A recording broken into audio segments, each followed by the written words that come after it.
আমি প্রথমে দুঃখ প্রকাশ করছি যে আসলে আমি একটু ফিজিক্যালি আনফিট ছিলাম। তো যাই হোক, আজকের এই মহান বিজয় দিবসের আজকের এই দিনে শহীদ হয়েছেন, আত্মহত্যা দিয়েছেন, তাদের শ্রদ্ধা নিবেদন করে আমি আমার সংক্ষিপ্ত বক্তব্য শুরু করব।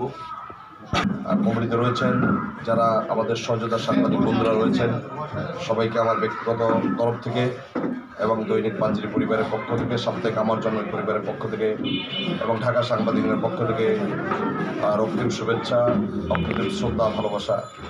আসলে এইবারের বিজয় দিবস আমরা যেভাবে মনে করেছিলাম যে অন্য আবেগে আমরা এটি উদযাপন করব, কিন্তু অত্যন্ত মর্মাহত বেদনা হতো যে যারা পাকিস্তানের চর ছিলেন, যারা আল বদর আল শামস, যারা রাজাকার, তারা দেখি আজকে আমাদের মুক্তিযুদ্ধের গল্প শোনায়। অত্যন্ত বেদনাদায়ক। আমি একজন মুক্তিযুদ্ধের সন্তান হিসেবে বলবো। তো আমরা এই প্রজন্ম যারা, আমাদের বয়স এখন 54 কোঠায়, আমরা বলবো যে এই প্রজন্মের যারা, তারা হয়তো স্বাধীনতা প্রকৃতি জানেন না, জানতে দেওয়া হয়নি। বিগত 17 বছরে শেখ হাসিনার সরকার স্বাধীনতার ইতিহাসকে উল্টোভাবে মানুষকে শিখিয়েছে, আমরা সবাই জানি।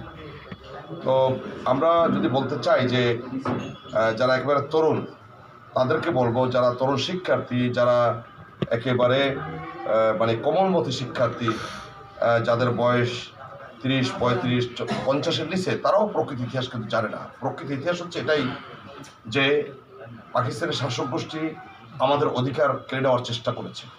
1947 সালে দেশ বিভাগের পরে নানা সংকট, 52-এর ভাষা আন্দোলন, 69-এর গণঅভ্যুত্থান, 54-এর যুক্তফ্রন্ট, 71 সালের যে মহান মুক্তিযুদ্ধ, 70-এর নির্বাচন, পাকিস্তানের শাসক গোষ্ঠী নানাভাবে আমাদেরকে দাবিয়ে রাখার চেষ্টা করেছে। তো এর প্রেক্ষিতে এদেশে তখন একটি দল ছিল, স্বীকার করতেই হবে। আজকে যদি আমরা প্রকৃত ইতিহাসকে ধামাচাপা দেওয়ার চেষ্টা করি শেখ হাসিনার মতো, তাহলে পরবর্তী প্রজন্ম কিন্তু আমাদের ক্ষমা করবে না।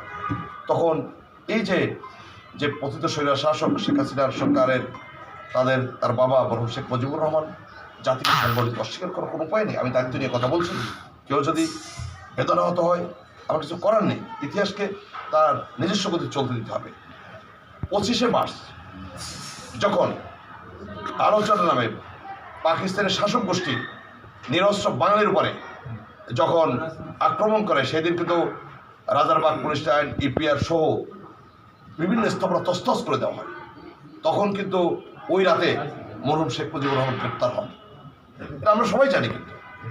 এবং উনি তখন পাকিস্তানের হাতে বন্দী ছিলেন। এই সময় জাতি কিন্তু দিশেহারা ছিল, জাতি উদ্বেলিত, জাতি সংকটাপন্ন ছিলেন যে এখন কী করবো। তাহলে এই সময় একজন মেজর, যিনি শহীদ রাষ্ট্রপতি জিয়াউর রহমান, কালুরঘাট বেতার কেন্দ্র থেকে তিনি কিন্তু নিজ দায়িত্বে নিজের জীবনের মায়া ত্যাগ করে তিনি স্বাধীনতার ঘোষণা দেন। এরপরে এই যে হান্নান সাহেব চট্টগ্রামের, তারা কিন্তু স্বাধীনতার পক্ষে কথা বলেন। চট্টগ্রামে যে আপনার স্টেডিয়াম, যার নামে হান্নান, অন্য তখন কিন্তু ক্যান্টনমেন্ট দৌড়িয়ে গেলেন। তখন কিন্তু ওই যে রেডিওর যে খুব বেশি ট্রান্সমিশন কিন্তু বেশি দূরে কাভার করে না। স্বাধীনতা ঘোষণা দিলে তো হবে না।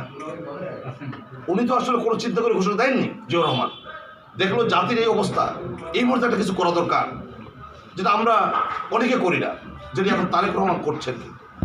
86-এর নির্বাচন বা 90-এর গণঅভ্যুত্থান বা 75-এর 15ই আগস্ট বা 24-এর 5ই আগস্টকে তুলনা করি, নিশ্চয়ই কেউ এখানে মানবে না, আমি বিশ্বাস।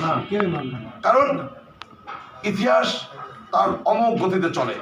স্বাধীনতার ইতিহাস একবারই হয়, স্বাধীনতা কিন্তু বারবার রচিত হয় না, কিন্তু অভ্যুত্থান বারবার হয়, হয়তো আগামীতে আবার হবে। যারা এখন